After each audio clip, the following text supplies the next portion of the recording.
జిల్లాకు ఒక మెడికల్ కళాశాల అన్నటువంటి కేంద్ర ప్రభుత్వ పథకాన్ని సద్వినియోగం చేసుకోవడం కోసం అని చెప్పి జిల్లాలని విభజించాడు జగన్మోహన్ రెడ్డి. అయితే ఆ ప్రజలలో అయితే ఇంకా ఆ జిల్లాల ఫీలింగ్ రాల. ఈ మధ్యనే ఇప్పుడిప్పుడే నెట్లో కానీ మనకు కావాల్సిన సర్టిఫికెట్ల విషయంలో కావాలి కాబట్టి చేస్తున్నటువంటి పరిస్థితి అయితే ఉంది.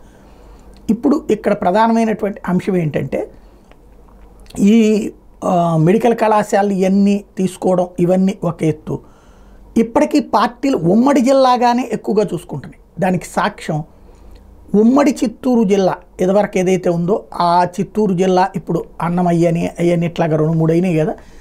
ఆ మొత్తం జిల్లాని ఉమ్మడి చిత్తూరు జిల్లాకి మాజీ ఉమ్మడి చిత్తూరు జిల్లా అధ్యక్షుడిగా పెద్దిరెడ్డిని ఖరారు చేశారు జగన్మోహన్ రెడ్డి, మాజీ మంత్రి పెద్దిరెడ్డిని. ఇది ఆయనకి ఇచ్చినటువంటి పెద్ద గౌరవమే. ఎందుకంటే పార్టీని నడిపించాలి అంటే చిత్తూరు జిల్లా లాంటి చోట్ల ఉండేటటువంటి చిత్ర విచిత్ర రాజకీయాలు సరిహద్దు ప్రాంతాలు కావడంతో ఎక్కువ మందికి సపోర్ట్ ఎక్కువ కావాలి. ప్లస్ ఈ మధ్యకాలంలో వైఎస్ఆర్ కాంగ్రెస్ పార్టీ వాళ్ళ మీద దాడులు ఎక్కువగా జరుగుతున్న ప్రాంతాల్లో చిత్తూరు జిల్లా ఒకటి.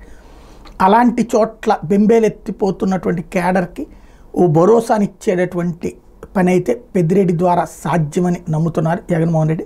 ఆయన ఎలా నిరూపించుకుంటారో చూడాలి.